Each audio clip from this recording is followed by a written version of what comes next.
Hello वॉन्गसन lovers, welcome back to my channel guys. कि मैं 2 दिन से वीडियो नहीं बना पाई। दरअसल मैं 2 दिन से हर जगह जॉब इंटरव्यू के लिए देख रही थी, इसलिए मुझे टाइम ही नहीं मिला वीडियो बनाने की। खैर छोड़ो, गुड न्यूज़ है आप लोगों को लिए। आप लोगों में से किसी ने कमेंट किया था कि स्टोरी शॉर्ट में बनाने के लिए, तो हाँ, स्टोरी का ज़्यादा पार्ट नहीं होगा, शायद ज़्यादा से ज़्यादा 3 से 4 पार्ट होगा और उसके बाद ये स्टोरी ख़त्म हो जाएगा। तो चलिए आज के पार्ट को एक्सप्लेन करते हैं। पिछले एपिसोड में हमने देखा था कि वेइंग ब्यूरल माउंट से लौट चुका था और उसने वेनचाओ लिंगजाओ सबको मार दिया था। वांग जी ने बार बार मना किया था उसे कि उस टेक्निक का यूज़ ना करे, लेकिन वेइंग उल्टा वांग जी के ऊपर भड़क गया था। वांग जी उसे बार बार क्लाउडी से जाने के लिए कह रहा था, लेकिन वेइंग को मानो सब कुछ उल्टा सुनाई दे रहा था। एक दिन अचानक से वेइंग बेहोश हो जाता है। वांग जी 3 दिन से उसका केयर कर रहा था, उसके पास बैठ के उसे खाना खिलाता था, उसके लिए गुचिंग प्ले करता था। वो मानो विंग के लिए सब कुछ करना चाहता था, लेकिन उसके सामने जो विंग था वो पूरा अलग था, अलग पर्सनालिटी था। वो वांग जी के कुछ भी करने पर खुश नहीं होता, बल्कि उल्टा वांग जी पर ही भड़क जाता था। वो हर वक्त वांग जी को मिसअंडरस्टूड करता था। अब वेन क्लैन के खिलाफ युद्ध घोषणा किया जा चुका था। सभी क्लैन अपने अपने हिम्मत और बहादुरी से लड़ रहे थे वेन क्लैन के खिलाफ, लेकिन उन लोगों का वर्किंग कॉर्प्स इतना ज़्यादा था कि उन लोगों पर भारी पड़ रहा था। वो लोग उन वर्किंग कॉर्प्स के खिलाफ जीत ही नहीं पा रहा था। तभी कहीं से प्रोविशियन अपने फ्लूट चैनचिंग के साथ आया और अपना फ्लूट प्ले करने लगा। उसके फ्लूट प्ले करते ही मानो सारे वर्किंग कॉर्प्स अपने आप ज़मीन पे ढलने लगे। अब वेन क्लैन की सेना पूरे मिट्टी में मिल चुका था। मजबूरन वेन रूहान को सामने आना पड़ा। वेन रूहान ने वेविशियन के गला को कस के दबा दिया। वो जानना चाहता था कि वेविशियन ऐसा कौन सी पावर इस्तेमाल कर रहा था जिसके चलते उसने वेन क्लैन के सारे सैनिकों को मिट्टी में मिला दिया। वांग जी दूर पे ही खड़ा था। वो अपने किलर नज़र से वेन रूहान पर नज़र गड़ाए हुए था। जब वेन रूहान ने अपने हाथों से विंग का गला दबा दिया तब वांग जी का खून खौल उठा। वो सामने जा ही रहा था विंग को बचाने के लिए कि तभी विंग ने पीछे से उस पर रोक दिया, क्योंकि मैंगियाओ ने वेन रूहान पर हमला कर दिया था धोखे से।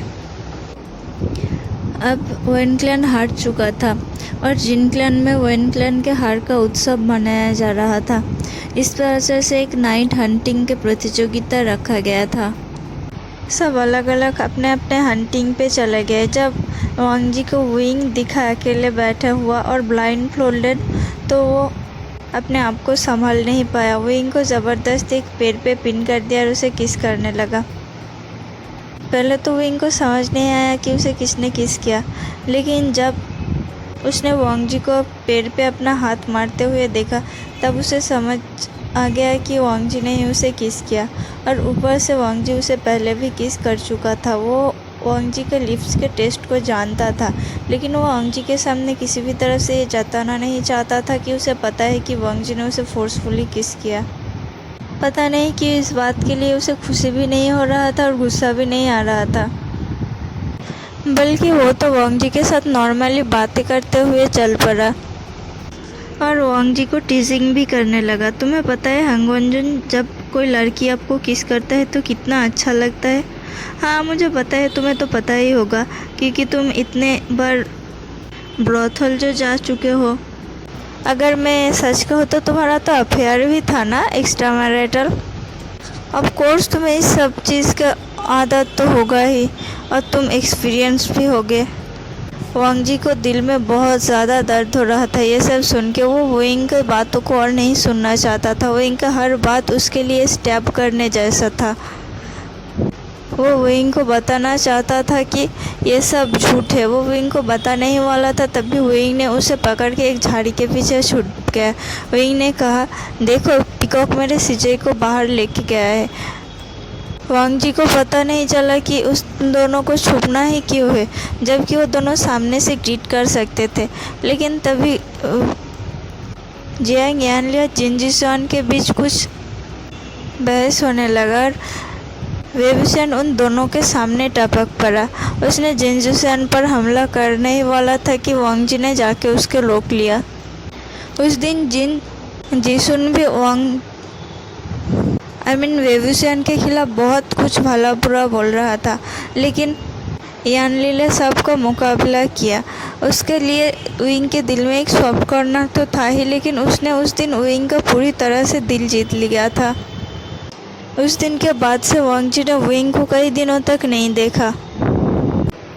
लेकिन एक दिन सडनली क्लैंस के पार्टी में जब जिन जिसन वांग जी को वाइन पीने के लिए उत्साहित कर रहा था, तब विंग ने आके उस वाइन को छीन लिया और खुद पी लिया वांग जी के तरफ से। और जिन जिसन से कहा, लो मेरे हस्बैंड की बदले मैंने ये ड्रिंक पी लिया, तुम्हें कोई प्रॉब्लम है? उसके बाद ही उसने वाइन क्लैन की बात को छेड़ दिया और जिन जिसन को डराने लगा। डरते हुए जिन जिसन ने भी वाइन क्लैन का पता बता दिया। विंग तुरंत वहाँ से निकल गया। पूरे सभा में पूरे पार्टी में हलचल मचा हुआ था। सभी लोग ये सोच रहे थे कि वेबुशन को कैसे रोका जाए, इसलिए सब ने वांग जी को चुना वेबुशन को रोकने के लिए। वांग जी को बहुत गुस्सा आ रहा था कि उसके हस्बैंड को कोई उसके सामने भला बुरा कैसे बोल सकता है। भले ही विंग ने अलग मेथड इस्तेमाल किया था, लेकिन है तो वो इंसान ही ना, और उसने उस मेथड से किसी का हार्म तो नहीं पहुंचाया, बल्कि उसके वजह से आज वेन क्लैन के खिलाफ वो लोग जंग जीत पाए थे। वरना वेन रोहन के सामने आज कोई भी नहीं टिक पाता था। वांग जी बैठे बैठे विंग के खिलाफ और भी कड़वे शब्द बर्दाश्त नहीं कर पाया। उसने डिसाइड किया कि वो खुद जाएगा विंग को रोकने के लिए। उसे वो क्लाउड रिसेस लेके जाएगा और क्लाउड रिसेस में अपने पास रखेगा। विंग को वो सारे चीज़ देगा जो उसने आज तक नहीं दिया। विंग को अपना हस्बैंड का रिस्पेक्ट देगा। जब वांग जी ने विंग को रोकने गया, तब उसने देखा कि विंग वेनचिंग को अपने साथ लेके जा रहा था घोड़े पे, और उसके पीछे सभी वेन क्लैन के लोग थे। उसने अपने कांपते हुए आवाज़ में कहा, विंग प्लीज़ रुक जाओ मेरे लिए। लेकिन विंग ने नहीं रुका।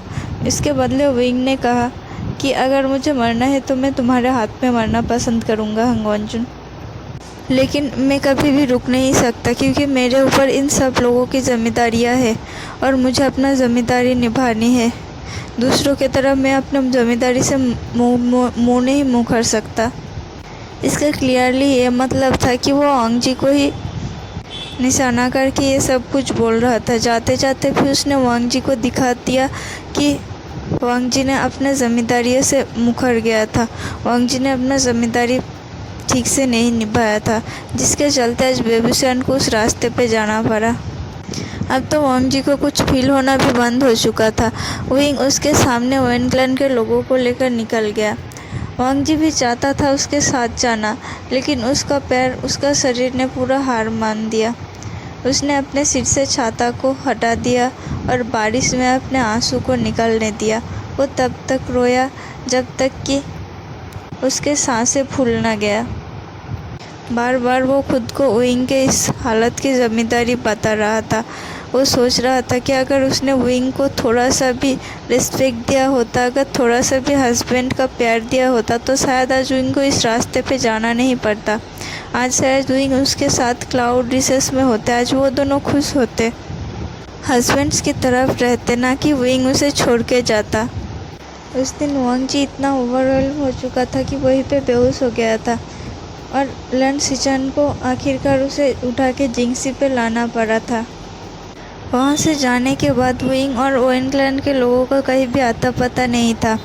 उन लोगों ने कहीं पे सारा जगह ढूंढ लिया था, यहाँ तक कि वांग जी ने तो सब कुछ तहस नहस कर दिया था विंग को ढूंढने के लिए। लेकिन वो विंग को ढूंढ, एक दिन उसे खबर मिला कि विंग वेन क्लैन के लोगों को लेके ब्यूटल माउंट्स में छुपा हुआ था, और उसे ये भी खबर मिला कि विंग शायद घोस्ट जनरल को ज़िंदा कर दिया है और अपने उसके जैसा और भी घोस्ट पपेट बना रहा था। वो दूसरे क्लैन पे हमला करने की तैयारी कर रहा था। अब विंग को इलिंग पेट्रिया नाम मिल चुका था। 2 साल बीत चुका था। अब वांग जी को हांगोंजुन टाइटल भी मिल गया था। उसने इन 2 सालों में अपने आप को इतना काबिल बनाया था कि वो विंग को प्रोटेक्ट कर सके, हर हालत में विंग के पास खड़े रह सके। जब भी उसके कानों में विंग का खबर गया, वो तुरंत क्लाउडनेस से बाहर निकलने जा रहा था, लेकिन लैन चिरान ने उसे रोक दिया। लैन चिरान को पता था कि भले ही दोनों अलग रहे, भले ही दोनों के बीच में जितना भी प्यार हो, मिसअंडरस्टैंडिंग हो, लेकिन आखिर में दोनों एक दूसरे को हर्ट करके ही छोड़ेंगे। इसलिए वो वांग जी को नहीं जाने देना चाहता था। और दूसरी तरफ विंग बिल्कुल अलग पर्सनालिटी बन चुका था। उसे अब इलिंग पेट्रियार्क नाम दे चुका था। अब वो पुराने वाला व्यवसाय नहीं रहा था जो क्लाउड रिसेस में और लोटस फियर में रहता था। अब ये खूंखार खतरनाक इंसान बन चुका था, जिसे कि सारे क्लैन्स अपना एनिमी मानता था। जहाँ तक कि जियान क्लैन ने भी उस वेविसियन के साथ सारे रिश्ते ख़त्म कर चुका था। तो लैन क्लैन किस हिसाब से उसे रिश्ता रखता, जब विंग खुद ही उन लोगों के बीच के रिश्ते को बनाया नहीं रखना चाहता था। उसने तो कई साल पहले ही उन लोगों के बीच में रिश्ता तोड़ दिया था और डिवोर्स पेपर पे साइन कर दिया था।